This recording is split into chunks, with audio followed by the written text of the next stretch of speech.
di kelas dasar pemrograman web pemula dengan PHP dan MySQL bersama saya, Panca Hadi Putra dari Fakultas Ilmu Komputer Universitas Indonesia. Kali ini kita akan membahas apa itu pemrograman. Pemrograman dalam Kamus Besar Bahasa Indonesia dapat diartikan sebagai suatu proses, cara, atau perbuatan memprogram. Sementara program sendiri adalah urutan perintah yang diberikan pada komputer untuk membuat fungsi atau tugas tertentu.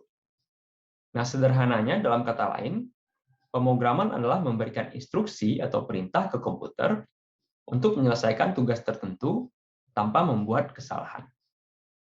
Bayangkan kita memiliki seorang teman yang ingin membangun suatu Lego set yang kompleks seperti Star Wars. Namun permasalahannya di sini, ia menghilangkan panduannya.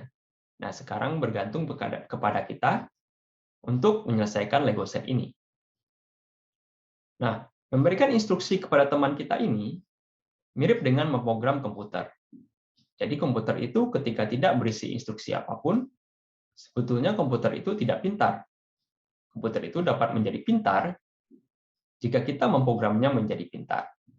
Misalnya dengan membangun program di atas komputer itu seperti operating system. Contohnya Windows 10. Kemudian kita juga dapat membangun program seperti games atau permainan. Kemudian kita juga dapat membangun program seperti web browser, contohnya Chrome. Dan kemudian dapat membangun juga social network seperti Facebook yang dapat diakses melalui web browser. Kembali ke teman kita tadi, bayangkan jika teman kita ini hanya bisa berbahasa Mandarin, sementara kita hanya bisa berbahasa Indonesia. Jadinya kita tidak bisa saling berkomunikasi. Kita harus menerjemahkan instruksi dari bahasa Indonesia ke bahasa Mandarin melalui peran penerjemah di tengahnya. Nah, begitu juga dengan komputer. Komputer hanya bisa berkomunikasi dengan bahasa mesin atau biner, atau sederetan angka 0 dan 1. Untuk berkomunikasi dengan komputer, kita harus terlebih dahulu menerjemahkan instruksi bahasa Indonesia ke bahasa mesin atau biner.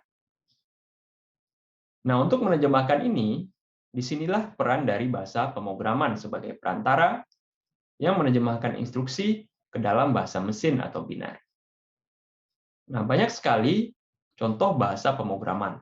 Mungkin kita pernah mendengar bahasa pemrograman PHP, Python, dan Java. Setiap bahasa pemrograman itu unik, mempunyai aturan tertentu yang kita kenal dengan istilah sinteks. Nah, kita sudah mengerti apa yang kita namakan pemrograman. Selanjutnya, bagaimana cara kita menulis kode atau memprogram? Ada suatu alat bantu yang kita namakan dengan pseudocode, yaitu adalah ringkasan langkah-langkah tertulis dari instruksi kita yang nanti dapat secara perlahan diubah ke dalam bahasa pemrograman tertentu. Contohnya di sini adalah pseudocode untuk mengunyah permen karet. Nah, di mana langkah pertamanya adalah mengeluarkan permen karet dari kotaknya, kemudian membuka bungkus permen karet dengan jari, kemudian mengambil permen karet dengan jari, dan akhirnya memasukkan permen karet ke dalam mulut. Pseudocode ini dapat dibuat dalam bentuk tertulis seperti write-up di sebelah kita kiri ini, atau berbentuk visual seperti flowchart yang ada di sebelah kanan ini.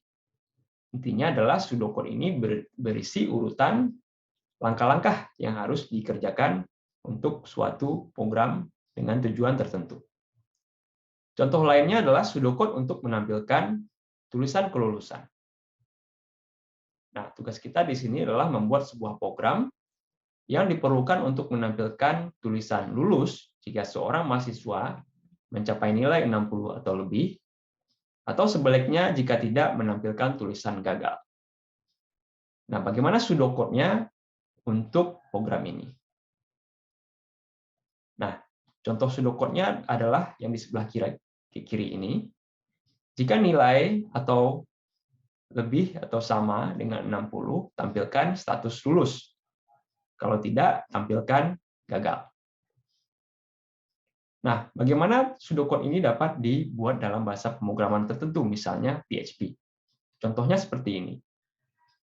Jadi untuk menampilkan kondisi di mana nilai lebih atau sama dengan 60, dalam PHP ini memakai sinteks tertentu atau aturan tertentu tadi, ya.